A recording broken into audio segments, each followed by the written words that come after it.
Tu me dis les mots doux dont mon cœur a besoin. Je veux faire de ma vie toute magnifique. Bonjour chers amis de Que Savoir, le thème de l'émission d'aujourd'hui c'est à la recherche de bons mentors. Ce thème ressemble alors à une pancarte qui recherche de bons mentors. Pourquoi est-ce que nous sommes à la recherche de bons mentors? Parce que la génération d'aujourd'hui, la jeunesse a besoin de se référer alors à des personnes qui peuvent être des exemples, qui peuvent être des modèles, qui peuvent être des guides, de bons leaders.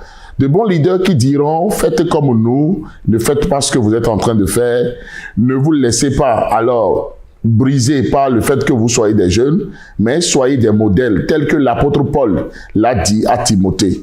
Oui, nous sommes à la recherche de bons mentors. Si nous sommes en train de parler de bons mentors, c'est qu'il y a toujours eu des mentors. Mais ces mentors-là ont déçu avec le temps. Pourquoi?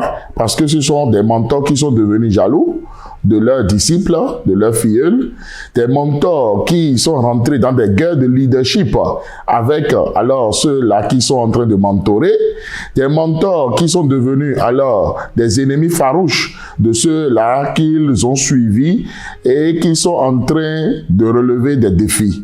Normalement, le disciple doit être plus grand que son maître. C'est ça, alors, la congratulation, la félicitation, alors, du maître. Mais, de plus en plus, alors, lorsque le disciple commence à faire des exploits, le mentor se sent gêné.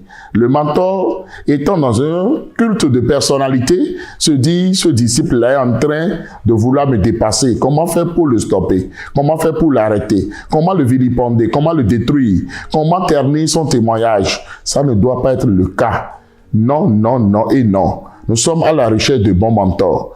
De bons mentors, des mentors qui sont patients. Des mentors qui mettent sur la voie, qui ne veulent pas que leurs disciples soient des photocopies légalisées d'eux-mêmes, avec leurs défauts. Mais que, alors, ces disciples-là puissent garder les bons côtés de leur mentor, pour qu'ils puissent eux-mêmes faire leur propre voie, défricher leur propre terrain et aller maintenant faire la mission que Dieu les a assignée. Oui, l'apôtre Paul a été la référence en matière de mentorat. L'apôtre Paul était un très bon mentor parce qu'il a eu beaucoup de disciples autour de lui.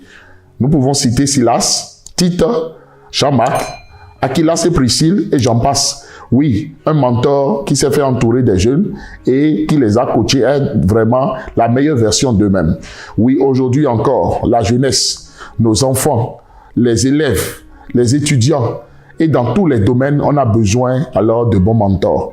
Et c'est normal que chacun maintenant commence par réfléchir à qui est-ce qu'il faut mentorer.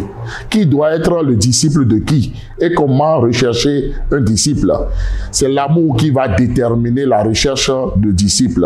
C'est l'amour qui doit être le soubassement, la fondation du mentorat. Et le mentor, ce n'est pas seulement celui qui parle. Ce n'est pas seulement celui qui intercède. Ce n'est pas seulement celui qui conseille.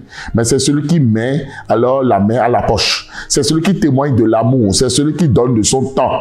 Oui, le mentor, c'est celui qui protège. C'est celui chez qui on peut aller pleurer. On peut parler de ses défauts et recevoir de la consolation. Oui, dans tous les domaines, on a besoin de mentors. Et le fait de ne pas avoir de bons mentors fait que ce soit les jeunes filles aujourd'hui, que ce soit les jeunes hommes aujourd'hui, sont en train de se perdre, sont en train de se décourager jour après jour et ne savent pas à qui parler. Il est temps maintenant qu'on ait des oreilles attentives, des gens qui sont disposés à écouter, à conseiller, à coacher, à suivre. Oui, ce n'est pas seulement les parents biologiques qui sont de vrais parents, mais alors la génération d'aujourd'hui a besoin de vrais mentors, des mentors bénis, des mentors pour lesquels alors les disciples vont aussi se mettre à genoux et prier pour dire oui. Nous avons vraiment de bons mentors. Seigneur, bénis nos mentors. Je voudrais aussi lancer un appel à tout disciple qu'on doit honorer aussi son mentor. Les mentors, ça s'honore.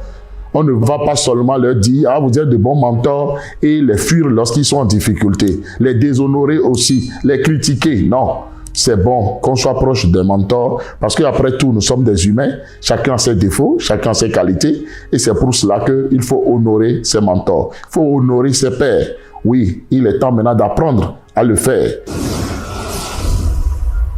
Je voudrais maintenant prier pour que Dieu permette que chaque personne, dans chaque génération, puisse trouver de bons mentors. De bons mentors dans tous les couloirs d'exécution, dans tous les domaines, que ce soit dans le domaine spirituel, dans le domaine professionnel, dans le domaine psychologique, dans tous les domaines. Alors que Dieu puisse donner des mentors, des personnes pour guider, des personnes pour voir grandir. Oui, je prie pour que le Seigneur alors bénisse tous les mentors qui sont là, qui font de bon travail. Je prie pour que s'il y a un problème de mentorat, que le Seigneur règle ce problème. Je prie aussi pour les disciples, afin qu'ils soient de bons disciples, des disciples à l'image de Tite, à l'image de Timothée, à l'image des disciples de l'apôtre Paul. Oui, que le Seigneur fasse grâce. Si vous suivez cette vidéo, et vous n'êtes pas encore abonné à cette chaîne, abonnez-vous, likez la vidéo et partagez pour la bénédiction d'un plus grand nombre. C'était le pasteur Jido Prudence Aimé. Que le Seigneur vous bénisse.